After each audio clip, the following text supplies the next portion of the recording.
This is all about understanding your AFPS 75, 05 and 15 pension schemes.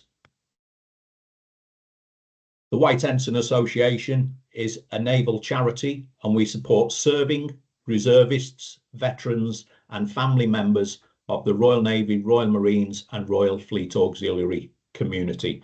We don't just do pensions, we do the other topics that you can see on screen there as well. For pensions guidance specifically, there are 3 regional managers. I'm one, looking after the South and East. And then there's Marty Small, the guy who's doing the Q&A today. He looks after Wales, the West and London. And then we've got Andy Lever, who can't be with us today. He's attending another event up in Faslane. He looks after the North, Scotland and overseas. So what we're going to cover today, we're going to have a look at pension remedy. Not everybody is eligible for that, but all will be revealed. Pension remedy, formerly known as McCloud. We're going to take a look at the main AFPS pension schemes, 75, 05 and 15.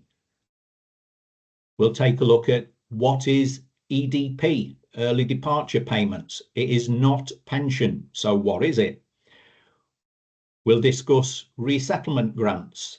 This is a tax-free lump sum if you don't manage to do a full career, as long as you've done at least 12 years. We'll take a closer look at that during the presentation. And we'll look at commutation. Commutation just allows you to maneuver the way that the money is paid. So depending on the individual scheme, they have different commutation options. Some you can say, I'd like an extra tax-free lump sum, and I'm prepared to give up some pension temporarily to get it. Others go the opposite way, and they happen at different stages of life as well. And we'll also take a look at dependents benefits. When you pass, what do you leave behind? So moving on to the first topic, which is pension remedy. We'll get this one out of the way first of all. So pension remedy, formerly known as McCloud. Back in 2015, the government introduced new pension schemes across the whole public sector, not just the armed forces. But what they decided to do at the time was give older people in service transitional protection. This meant that the older ones did not have to move to the new pension scheme when it was introduced in 2015.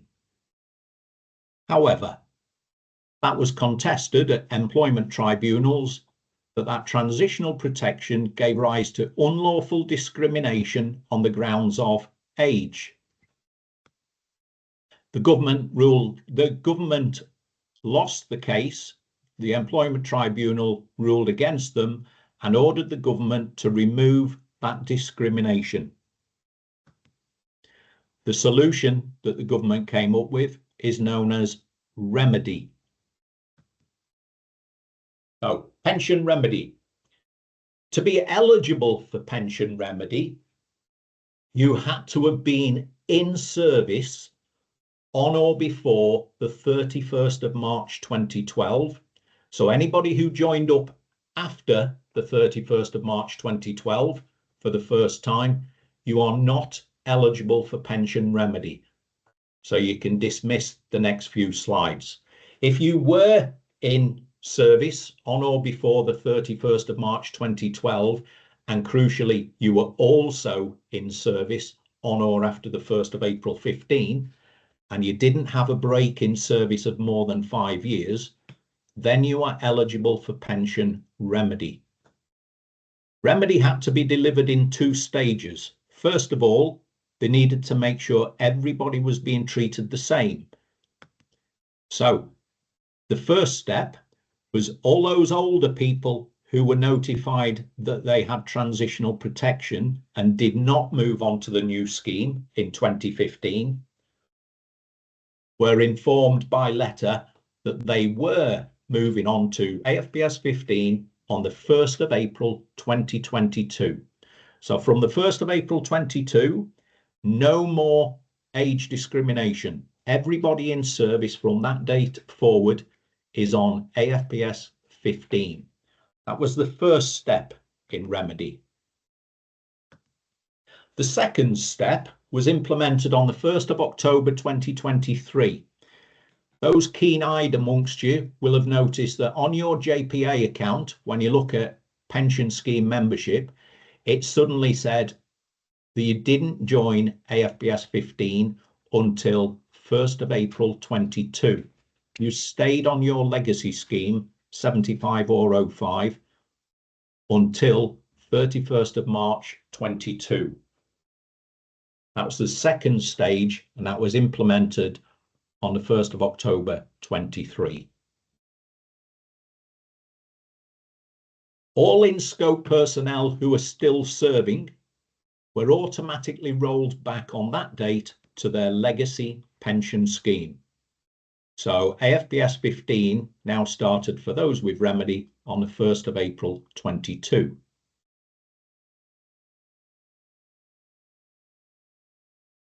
Remember, only those who originally joined before 1st of April 2012 are eligible for remedy, but they must also be in service on or after the 1st of April 2015. So, remediable service. This is the service that you have control over, you can manoeuvre. Remediable service is that service that you personally accrued between the 1st of April 15 and the 31st of March 22. So that's the remedy period. The remedy will give you the choice of taking either your relevant legacy scheme or the reformed AFPS 15 scheme for any service that you accrued during the remedy period. You may have used the AFPS pension calculator. That provides an illustration for those who are still in service. You can't use it once you've gone outside. And it shows both options side by side. If you're not eligible for remedy, it will just have one column. It knows. If you are eligible for remedy, it will have two columns side by side, and they are the offers that you will be given when you have to make your decision. But it's just an illustration on the calculator. It's not the formal offer. The formal offer is being made by letter to all eligible individuals. It will come by letter if you are in service to your JPA account. If you're out of service, it will go by post to your last known home address. And this formal offer will show both options available to you as an individual. The offer is called a Remediable Service Statement, RSS.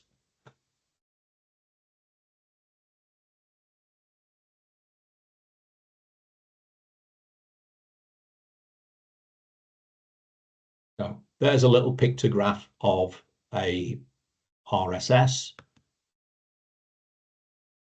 Every in-scope scheme member, whether they are still in service, active, or whether they've gone outside, not on pension, but eligible, and if they've gone outside drawing pension, should receive an RSS by the 31st of December 25 if they are a non-complex case. If their case is considered to be complex, they should receive an RSS inviting them to make their choice by the 31st of March 26. Complex cases are things like where people have taken a break in service or people have had a pension share order attached, those kinds of things, but that's not an exhaustive list. If you are a complex case, you will be notified by letter from the Ministry of Defence highlighting that fact to you. Many people have already received those letters. So, delivery of the RSS, I said active members, if you're still in service, it will be delivered to JPA to your My Money, same place where your pay slips and your P60s go to. Now at the bottom of the list is RSS. And on that page, it splits into two because there are two types, two variations of the RSS. There's an annual one, which you will get every year for the rest of your career, but it's just a snapshot based on the date of the letter. So if you went outside on the date of that letter, this is what your choices would look like. When you get into your final 6 months of service as an active member, another variation will arrive in My Money RSS called the Leavers RSS. It's in exactly the same format as the annual, but it actually mentions your TX date. So it's not a snapshot, it's looking forward to your TX date and saying, these are your two options. You need to make a decision based on this letter. And you make your decision on your pension form 1. But the pension form 1 knows if you've had a Leavers RSS or not. The annual RSS is not considered viable for application of pension. It is just a statement, a snapshot. So the pension form 1 will only act on your Leavers RSS, and it will put the date that it was dispatched on the pension form 1. If that doesn't appear, you should wait until that Leavers RSS arrives and then create a pension form 1. So this is in your last 6 months of service. Deferred members and pensioner members will receive their RSS by post. Deferred members, i.e. you've left the military, but your pension benefits have not yet come into payment, you're getting them at deferred age, like 60, 65 and state pension age. If you want an RSS to see what it's like, what the offer will be for you, you have to ask the Ministry of Defence for one. If you're an actual pensioner drawing pension, it will be sent to you automatically to your home address. And then you've got 12 months from the date of the letter to make a decision. The RSS will show pension benefits due to you under each remedy option, and you decide which of those two options you want to be on.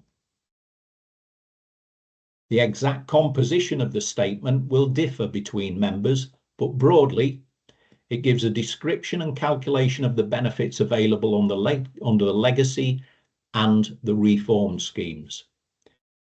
It shows the commutation options related to legacy and reform schemes.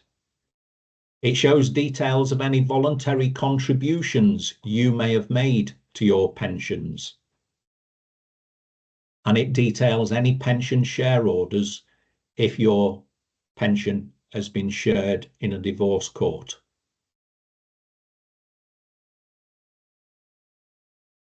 Active members, those still in service and eligible, will by 31st of December 25 or 31st of March 26 for complex cases receive an annual RSS each year until they draw benefits. You do not have to act on your annual RSS. It tells you it's for information only, and it's based on the date of the letter.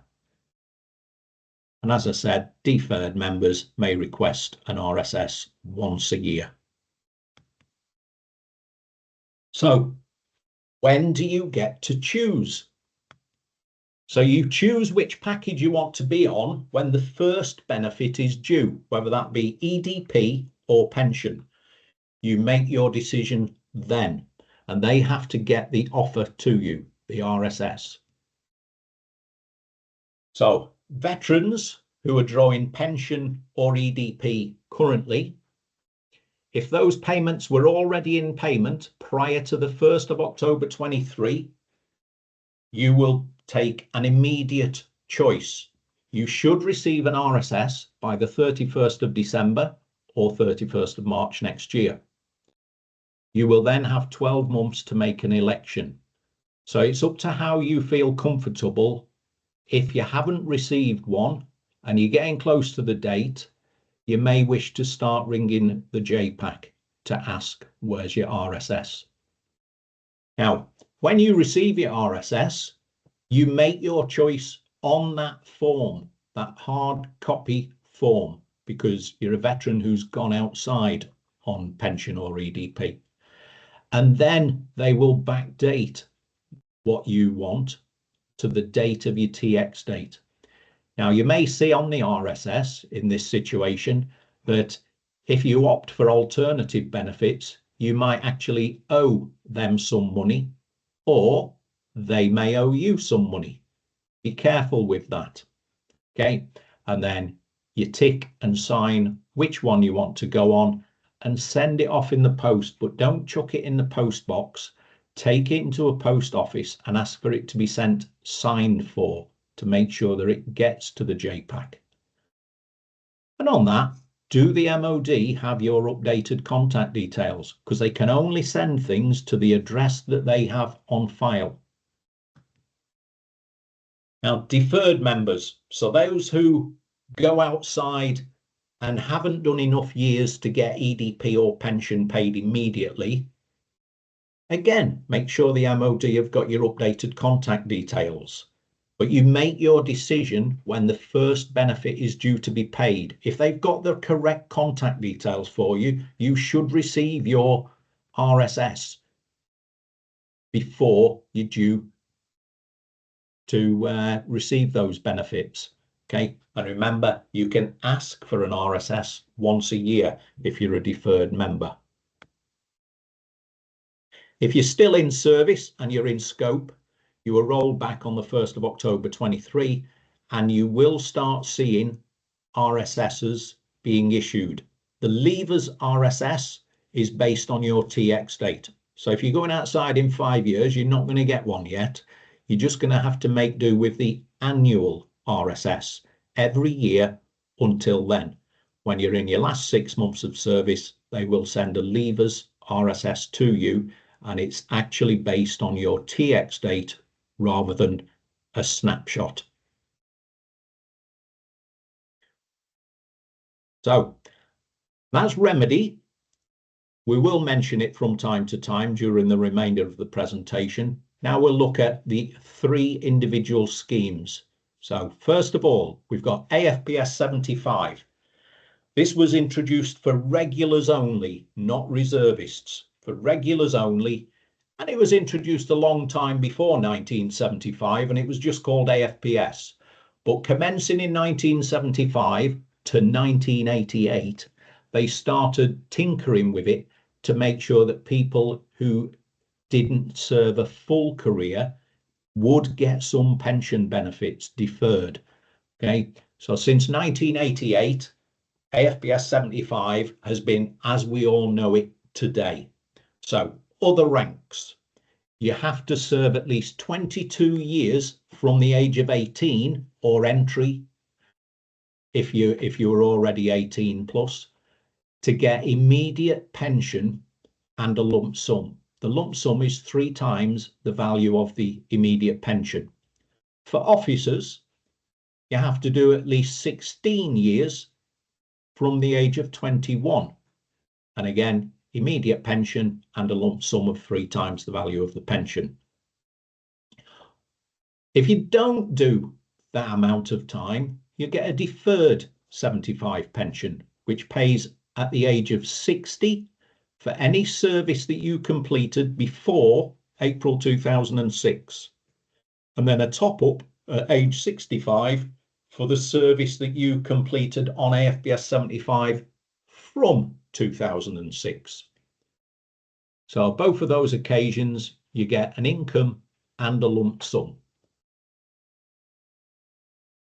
AFPS 05 was introduced in April 2005 as a direct result of the Pensions Act 2004. The Pensions Act 2004 dictated that nobody in the UK was allowed to draw an occupational or a personal pension any earlier than the age of 55. People who were on schemes already which didn't comply with that, such as 75, where officers could get pension at 37 and other ranks at 40, they were allowed to stay. They had grandfather's rights. They were allowed to stay on those schemes. But no new joiners were allowed to join on a scheme that did not comply with the Pensions Act 2004. So not allowed pension any earlier than age 55. So AFPS 05 was created. If you serve to the age of 55 or later, you get your AFPS 05 pension paid immediately with a lump sum of 3 times the value of the pension.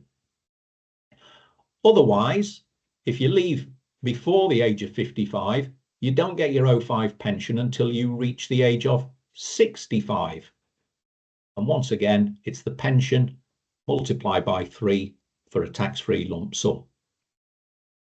So if you're going before 55, you might have done a long period of time. And would it really be fair having to wait until you were 65 to get something? So they created this thing called early departure payments.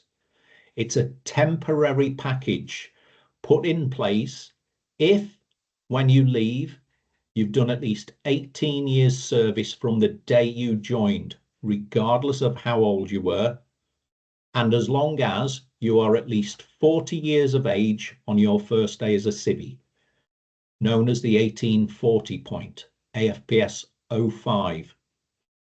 And this is only for regulars. Reservists do not accrue EDP. Then we move forward. AFPS 15 was announced on the 31st of March 2012 that it was coming in April 2015. So the government's view is anyone who joined up after the 31st of March 2012 knew there was a new scheme coming in on the 1st of April 15. So they're not eligible for remedy if they decided to go ahead and join. So AFPS 15 introduced in April 2015. All ranks treated exactly the same. If you serve to the age of 60, you get your 15 pension paid immediately. But the lump sum is not free and automatic. It's an optional lump sum. You're allowed to give up some of the pension for the rest of life from when it comes into payment to convert it into a tax-free lump sum, which is very similar to what civvies can do with their pensions and what many of you will do with your future civilian occupational pensions. If you do not serve to 60, you will get your 15 pension at state pension age. And currently that's age 67 or 68, depending on your individual date of birth. It may shift right in the future. So it's your responsibility to keep an eye on your state pension age so that you can make adjustments to your retirement planning if necessary.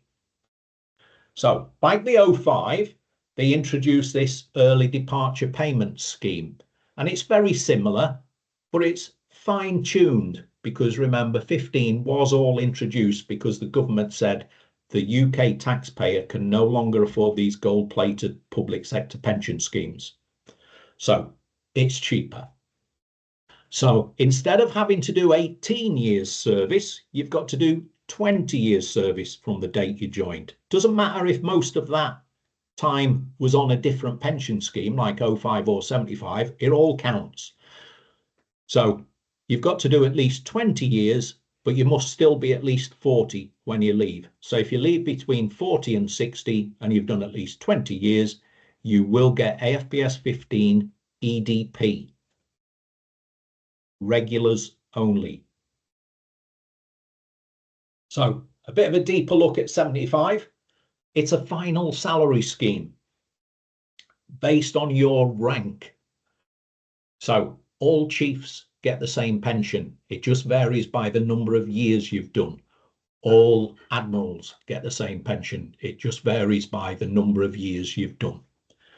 It gives an automatic lump sum equaling 3 times the annual pension. Other ranks, OR 1 to 9, it's based on the highest paid rank that you've held for at least 2 years in your final 5 years of service. Not your final 5 years on 75, your final 5 years in service. Or an aggregate of 2 in the last 5 years. Otherwise, you get the lower ranks pension. For officers, OF 1 to 6, it's the highest substantive rank you've held for 2 years or acting paid for 3 at any point in your career. And for OF 7 and above, it's the highest substantive rank that you've held for 1 year.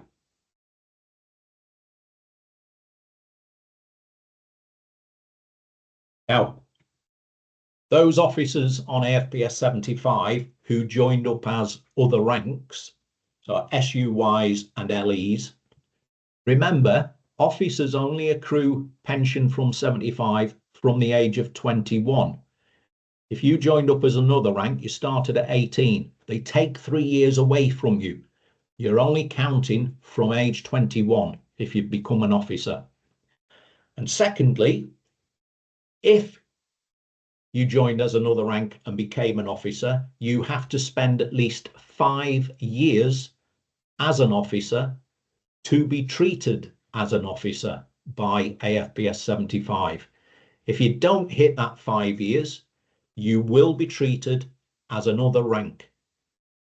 If you completed at least 2 years as an officer, you'll be awarded a W01 pension. And those people may request it be recalculated when they reach the ages of 60 and 65 to see if an officer's pension would be advantageous. If you only manage to accrue less than 2 years as an officer, you will be awarded the pension of the rank you were prior to commissioning. There's lots of little clauses for officers on AFPS 75, far more than there are on any of the other schemes. Here's another one of them. So for officers on 75, if you PVR before you have completed 29 years from the age of 21, they have 2 pension tables for officers on 75. One for those who go out on compulsory retirement, i.e. leaving at the time that they signed up for, and a reduced one for those who PVR. But it's a slidable scale. The closer you are to having completed 29 years reckonable, the lower the reduction. When you get to 29 years reckonable, the 2 tables align, no reduction. And the AFPS 75 scheme was closed to new members on the 5th of April 2005. Now, before we discuss AFPS 05 and 15, we need to understand EDPs. So, early departure payment. It's an employment retirement benefit package for not being given a career until minimum pension age, i.e., remember AFPS 05 will pay pension immediately if you serve to 55 or later, and AFPS 15, it's the age of 60. So to be eligible, if you're on the 05 scheme as legacy, EDP 05, you must complete at least 18 years service and be at least 40 on your first day as a civvy. 15 EDP requires at least 20 years service and be at least 40 on your first day outside. So these are known as the 1840 point and the 2040 point. And remember, EDP is for regular service only. Reservists do not accrue EDP. So what is it and when is it paid? Well, you get an income stream from your TX date until the deferred pension kicks in. So the AFPS 05 EDP will pay from exit if you've done at least 1840 point until you reach the age of 65, when it will automatically stop. But your deferred AFPS 05 pension does not automatically start. You have to ask for it. And then the same happens with AFPS 15. It pays until state pension age, stops automatically, and then you have to ask for your AFPS 15 deferred pension. The value of the EDP income stream is based on a percentage of the deferred pension. The longer you serve, the greater that percentage will be.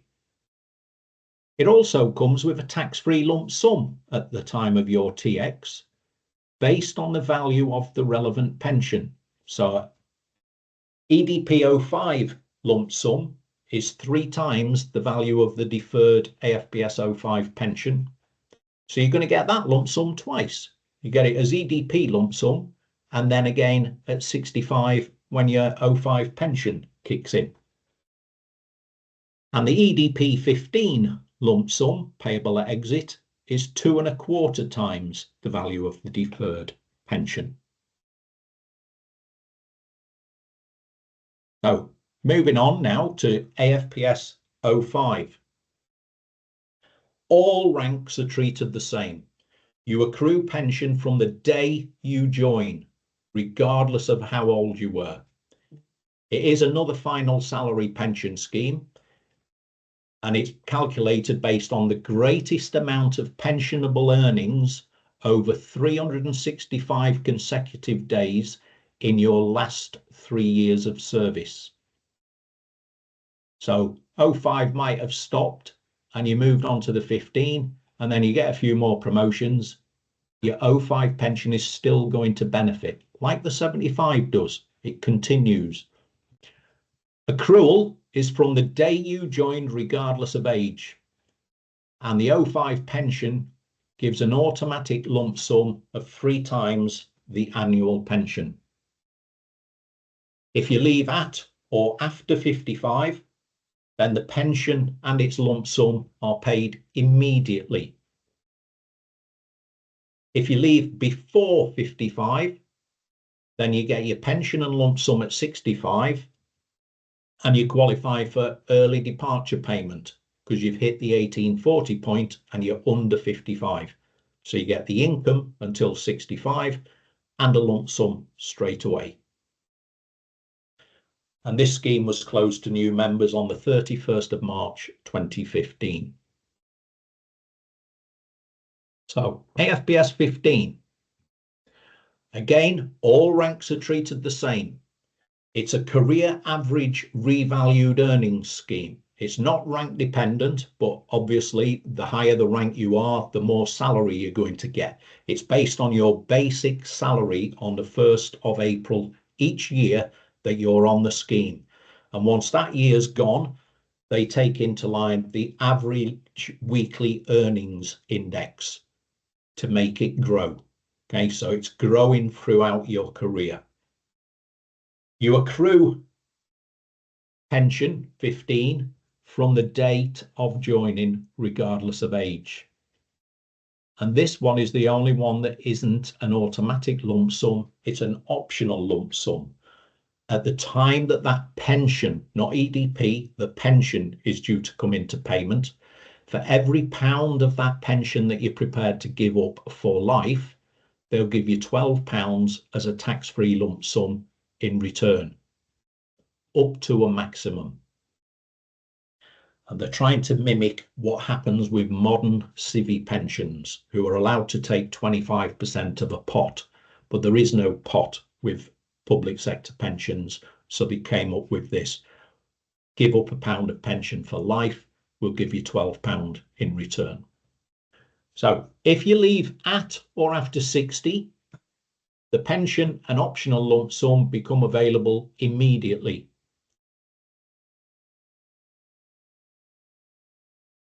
If you leave before 60, the pension is at deferred pension at state pension age.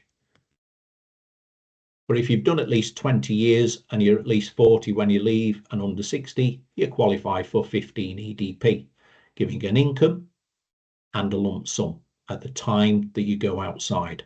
Remember, EDP is for regular service only. Now, 15, as it's the only active pension scheme in the UK military, everybody is on AFPS 15. So you're allowed to make personal contributions. If you want to make your pension bigger, you can do AFPS 15 added pension. The regulations for the whole 15 scheme are JSP 905, and Chapter 7 is all about added pension. So, AFPS 15 added pension. They've actually created a booklet as well that explains AFPS 15 added pension. If you just go on Google, click AFPS 15 added pension, and then select the first gov.uk link that comes up, that'll take you to the pensions website. And on there, look at the 15 section, and you'll see added pension booklet. It explains to you in magazine format, and it gives you some worked examples. The maximum amount that you can increase your pension by is 8,571. That's not a year, that's when your pension comes into payment. So if your pension was, say, forecast to be £10,000, but then you started throwing in lots of money to increase your pension, and you increased it by 8,571, when you drew your pension, you get 18,571, okay? But to get that level of return, you'd have to input a significant amount of money over the years between when you started and when you left the service, okay? So the younger you are when you start to do added pension, the cheaper it is for you, the longer you've got to achieve the effect. If you decide later in life at 40 plus, you've got less time for it to grow, and your required payments would be far greater than the 22-year-old starting.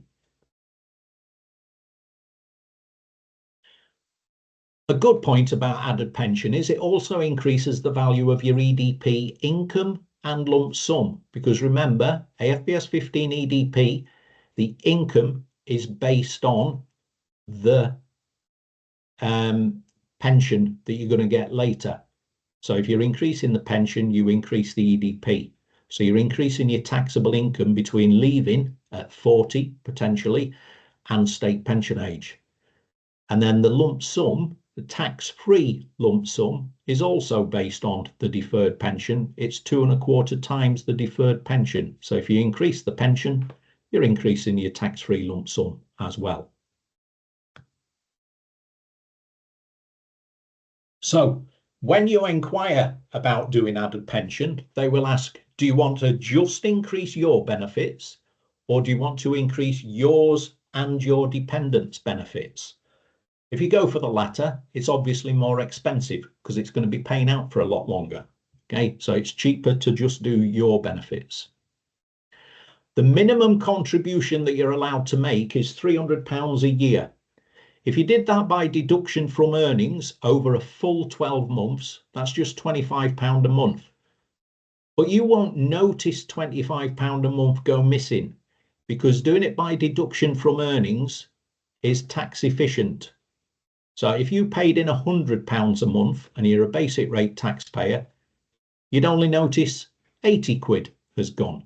If you're a higher rate taxpayer, you'd only notice 60 quid has gone. So it's tax efficient.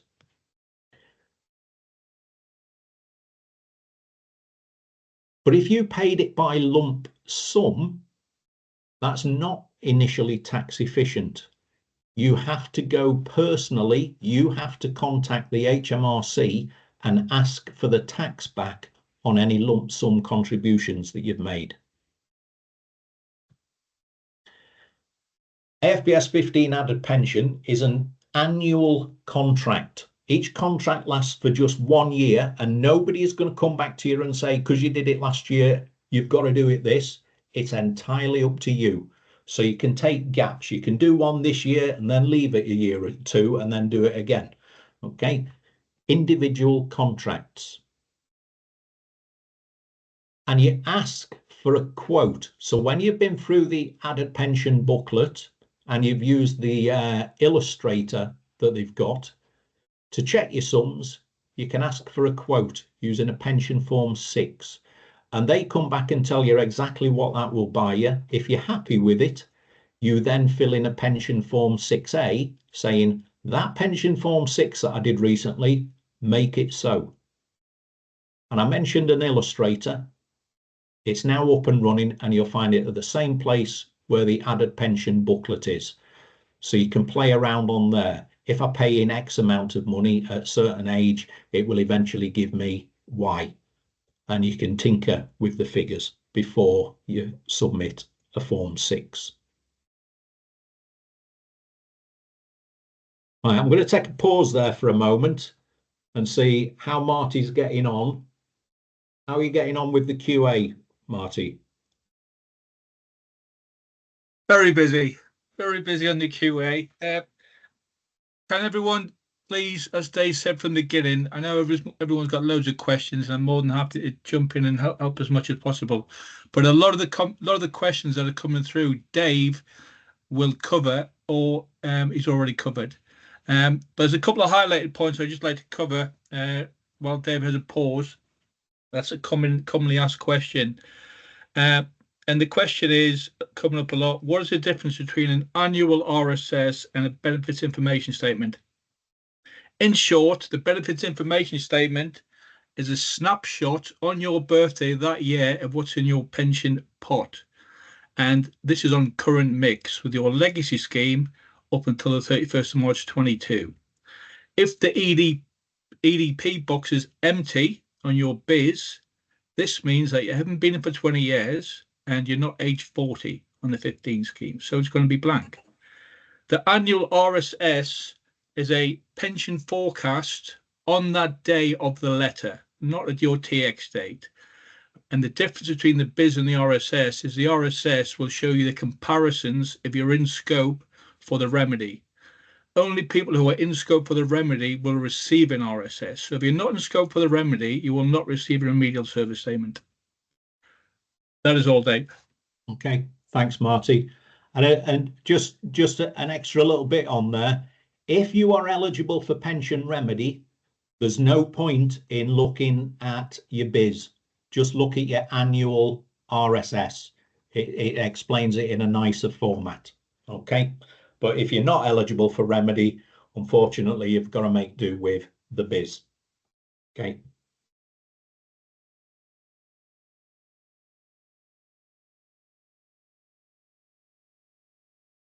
So back onto the presentation, we're now going to look at commutation options. Remember, this is how you may be able to maneuver money around in certain circumstances.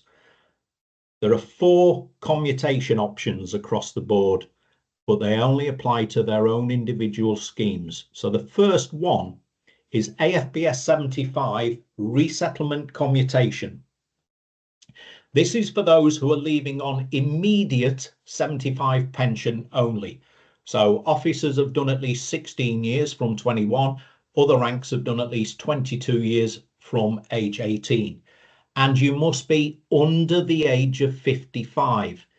As you get closer to 55, it gets less and less money that you can borrow as lump sum. And at 55, it ends. You're not allowed to do it. Okay. So AFPS 75 resettlement commutation, you're converting some of your pension. So you take a reduced value 75 pension from the time of going outside until the age of 55. And in return, they convert that into a tax-free additional lump sum at the time you go outside. Youngsters leaving at 40 will find it to be quite an attractive thing, a large sum of money and a small reduction in pension until 55. But if you're 53, 54, there'd be a very small lump sum that you can take, but your repayments by the reduction in your pension would be much greater.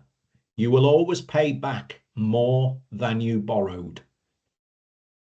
So that's AFPS 75 resettlement commutation at the time that you go outside if you're going on immediate pension. The next one is AFPS 05, has one commutation option as well, and this occurs on the pension, not the EDP, the pension. So normally this happens at 65, but if you serve to 55 plus, it would happen straight away.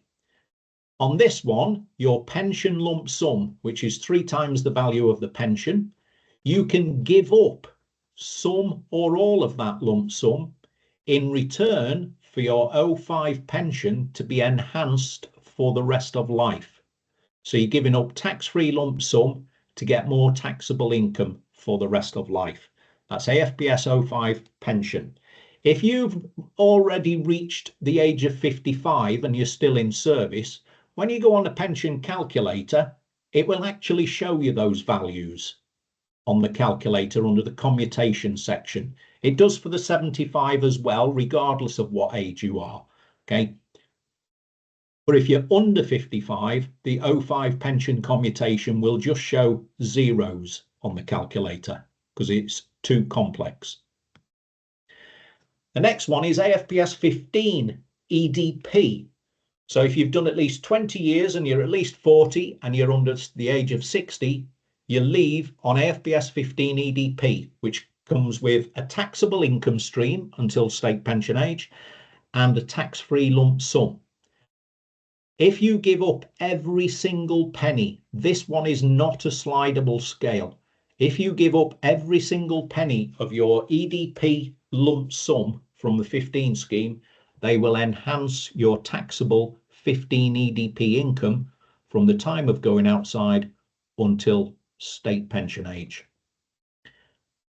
And then the next one, AFPS 15 pension commutation. So everybody gets this. When you get to the point where your AFPS 15 pension is going to come into payment, you get the option. Do you want to give up some of your 15 pension for the rest of life and in return be given a tax-free lump sum? So for every £1 of the 15 pension you give up for the rest of life, they'll give you £12 as a tax-free lump sum, up to a maximum, okay? So if you live more than 12 years, they're seeing you off because they're paying you a lower pension, okay? But you make this choice when that lump sum is, when that pension is due. So normally it's state pension age. So just have it in your mind for now. When I get to state pension age, I can, if I want, get a tax-free lump sum from my AFPS 15 pension. Or if you serve to 60, you get to do it straight away.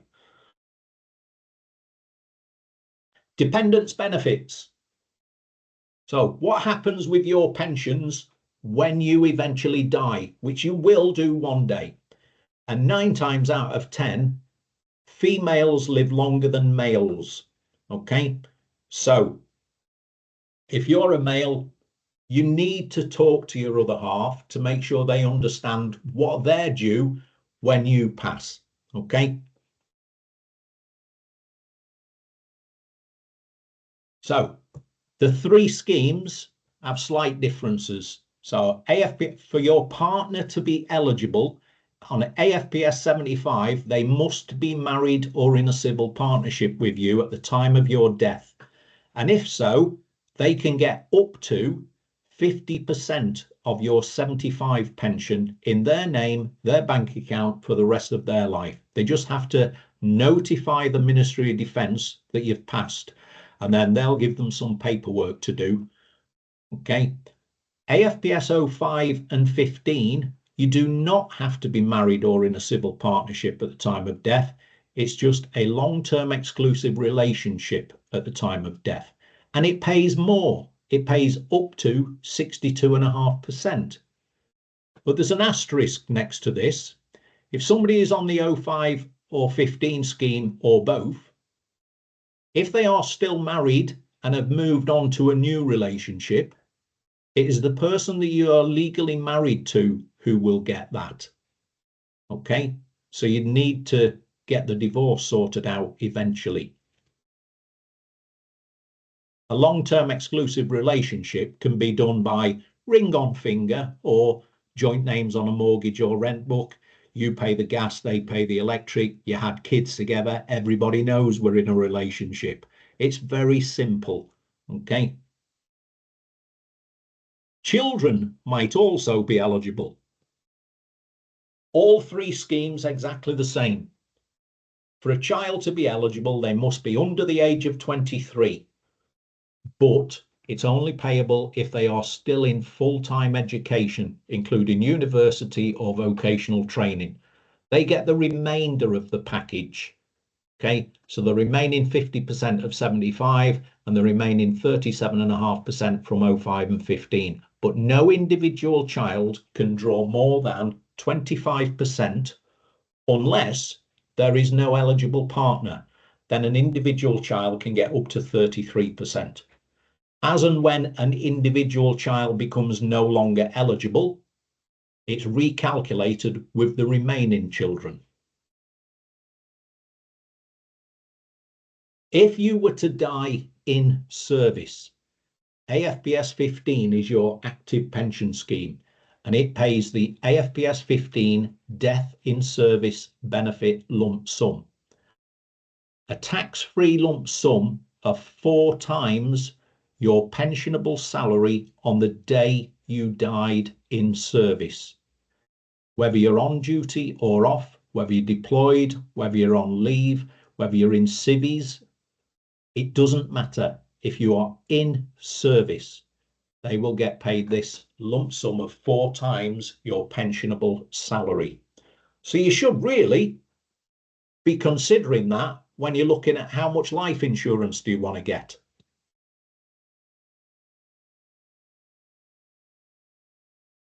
Right, before we come on to additional factors, Marty, any more questions coming up?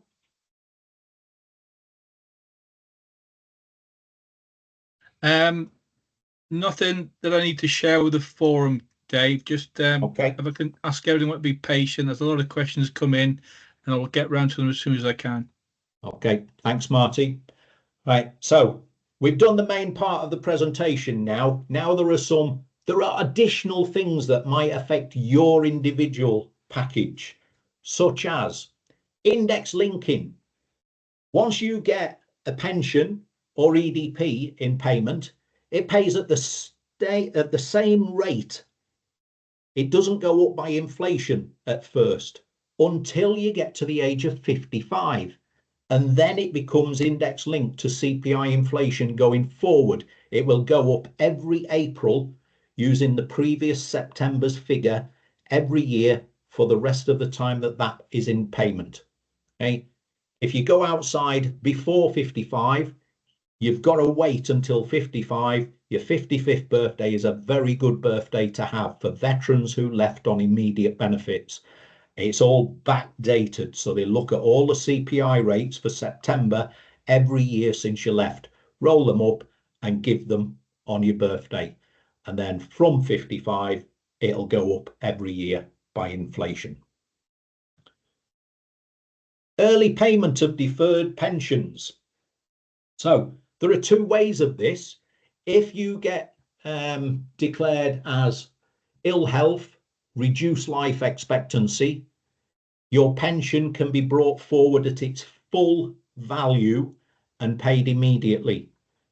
But you must get it in writing from a medical practitioner, and they use a form called an SR1 that has to be sent off to the Department of Work and Pensions. But you can use that form to give to the Ministry of Defence to prove your ill health, unfit to work, and therefore pension will come in. But if you're still alive a year later, they'll want to re-look at that arrangement. Okay. The other way that you can get early payment of a deferred pension is voluntarily. You're fit and able, you just want to take your pension early. The law currently says you can take as early as age 55. Even if you're drawing EDP, you continue getting your EDP, but you get the pension paid early, but it's not at the full rate.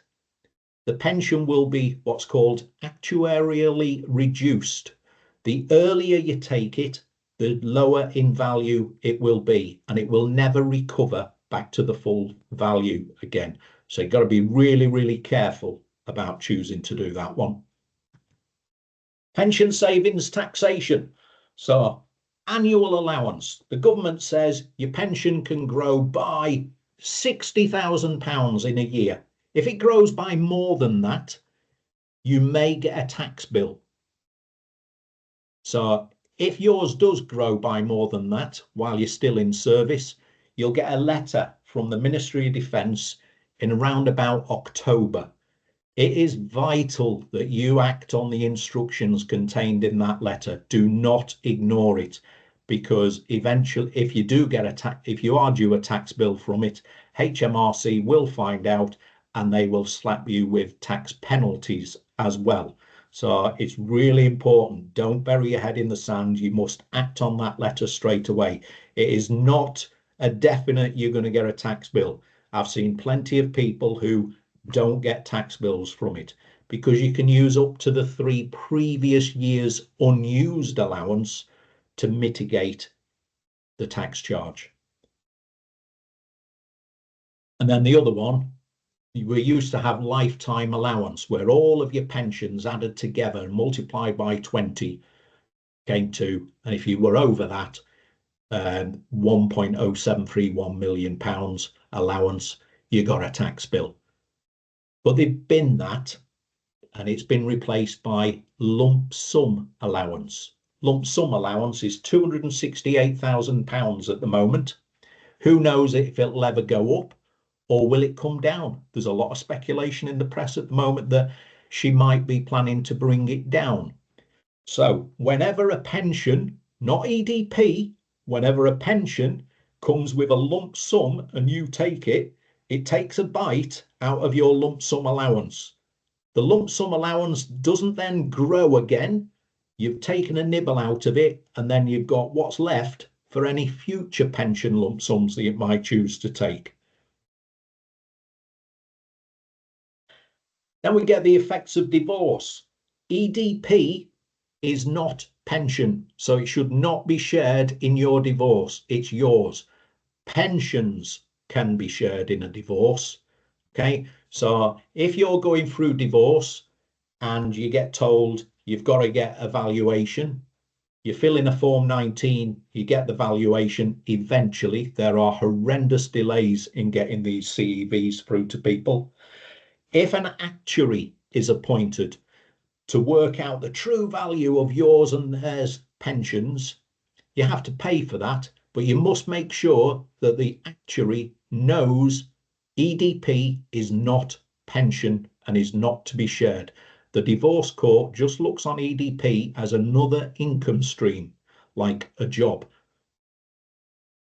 Okay, but effects of divorce, your pension does not have to be shared. If you've got one and they're in the military and they've got one, what's the point in sharing them? Okay, so look at that. You can do offsetting, where you say, leave my pension alone, I'll give you 20 grand, or I'll give you a higher share in the valuation of the house, or I'll give you some other tangible asset. Okay, you can do all of that. It's negotiation. Okay, and then the effect of rejoining. The government says nobody is allowed to leave a public sector department on pension and then rejoin the same department and accrue more in their new salary and their pension than what they were drawing previously. And it's the pension that gets abated, reduced. And there's a whole big area on that, which come to us and we'll go through it for your particular situation. The next one is formal pension forecasts. While you're in service, you can ask them to do a formal forecast of your pension benefits using a Form 12. Once you've gone outside, if you're on deferred benefits, you can ask them to do the same using a Form 14. but the forms 12 and 14 will not show pension remedy. So it'll only show the default situation. And then the final one is the pension calculator. You can use the calculator as often as you like while you are still in service. You can say, right, I'm a sergeant today, but I'm going to go outside as a general. And it'll ask you, when are you going to get promoted to colour sergeant? And when are you going to get this? And when are you going to get that? All of that. And you can see what the effect is. But it's only as good as the information that you put in. So when it wants to know what was your rank and salary on the 1st of April 15, go to your JPA and look at my information, views, salary. And it's got the full record of all your basic salary and rank changes on there. Get all of that information and then go on the calculator. So the White Ensign Association, we do visits around the world to go and see all the RN and RM who are still serving. The visits programme is on the White Ensign's website on the events tab. Have a look on there to see, is there anything of interest to you? Because it's not just visits, it's webinars like this. Tomorrow, I'm doing a webinar, which I do once a month, on how to complete a pension form 1. Okay, in any situation. So just get yourself on there, get registered and join us. That happens every month. It shows all the visits to any locations, but anywhere where there are McClouds and Marines serving, we're happy to go and visit. You just need to get RNRM to request that visit. And if there's any spare capacity in the room where the presentation is taking place, those seats can be filled by anybody. It's just interviews we can't do with people. We can't take any casework forward. So you can do the question and answer sessions at the end and during, but we can't take anything away. So RNRM, how do you get support? Go on the White Ensign website and click on register. Answer the few questions. You can log in via your Google or LinkedIn details or by an email address and password.